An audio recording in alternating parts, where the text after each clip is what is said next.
Elro Great Labyrinth Abnormality Investigation Team 2. 8 days after entering the Great Labyrinth, the area where the abnormality takes place is close. About the knights, so I didn't expect much from them. They were useful when it comes to battle and only useless in their head. At first, I thought that I was forced to guide an experienced nobles unit, but the fact that this unit seems to be composed of the noble's second son and third son, as expected of the powerful country Rengzan's empire. It was not a mere decoration unit. Certainly, we are a medley unit of nobles, but we have acquired training and combat experience similar to other units. In the first place, this is the unit that's gathered with those who can't succeed the title. Everyone is desperate when they can receive a title by raising their achievements. I'm told like that.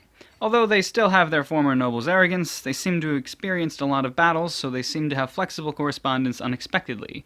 For the proof, they don't listen to my instructions before entering the labyrinth, but when they entered the labyrinth and experienced how severe it is, they apologized obediently and follow my instructions. To be honest, I have underestimated the Great Labyrinth. The fault of the former noble's unit is lacking of common sense. It might be better to allot some time of training to general education from now on. The knight's captain seems to be a competent man.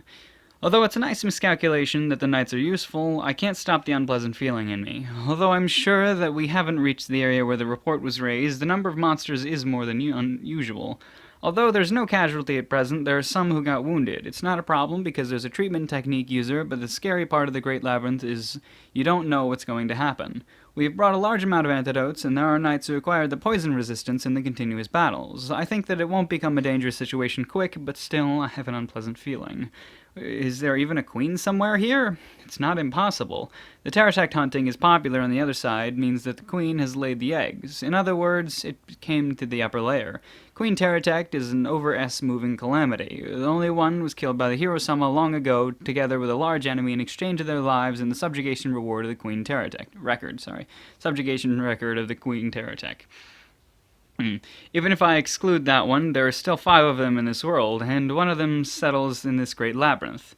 Usually, it's at the upper layer below the upper layer. It's at the layer below the upper layer, but it will go up to the upper layer when it lays its eggs. Although it would go down immediately, I can't be careless because it sometimes stays in the upper layer.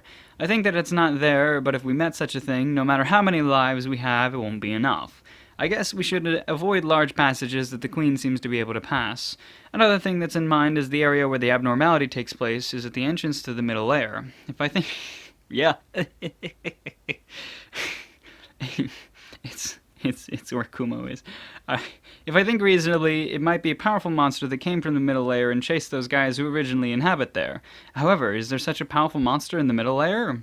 The middle layer is a burning hell where magma spreads all over. It's the flame domain that the humans can't capture. However, the monster's strength shouldn't have much difference from the upper layer. It's the testimony that the adventurers who challenged the middle layer brought back. Those adventurers raised their fire resistance for many years, fully equipped with fireproof equipment, and then challenged the middle layer. After all, the food runs out because of the extremely huge middle layer, and they have to give up on the exploration.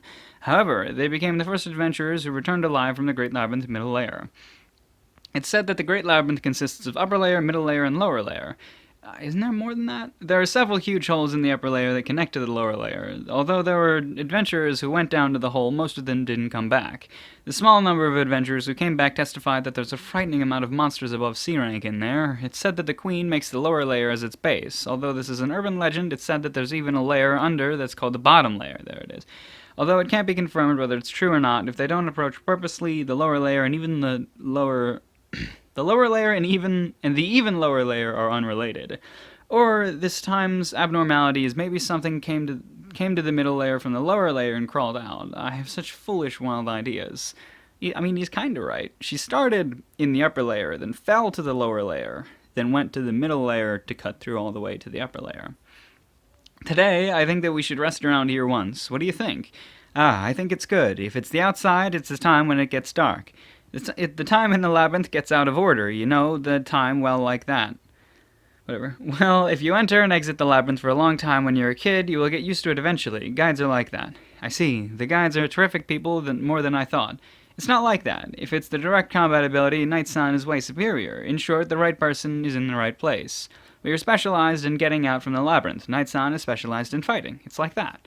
I see. By the way, I know this may be rude, but how many skills do you possess? Huh? Skill? I'm sorry, I'm just interested in it. If you don't want to tell, there's no need to tell me. If you are offended, I will apologize. Ah, no, it's not like that. When it's people like us, it's rare to be appraised with appraisal stone. The last time I saw my skills was quite long ago, so I don't remember what kind of skills and how many I have. Skill is a lifeline. Isn't it better to grasp your own skills? Well, I remember that night vision and danger perception have become level 10, but I've forgotten the others. I who laughs lively, the captain returns an amazed look. Well, half of it is a lie, though. Although it's true that I don't grasp all of my skills, I remembered it roughly. However, there's no need to tell my skills purposely to another person. It's my lifeline, isn't it obvious?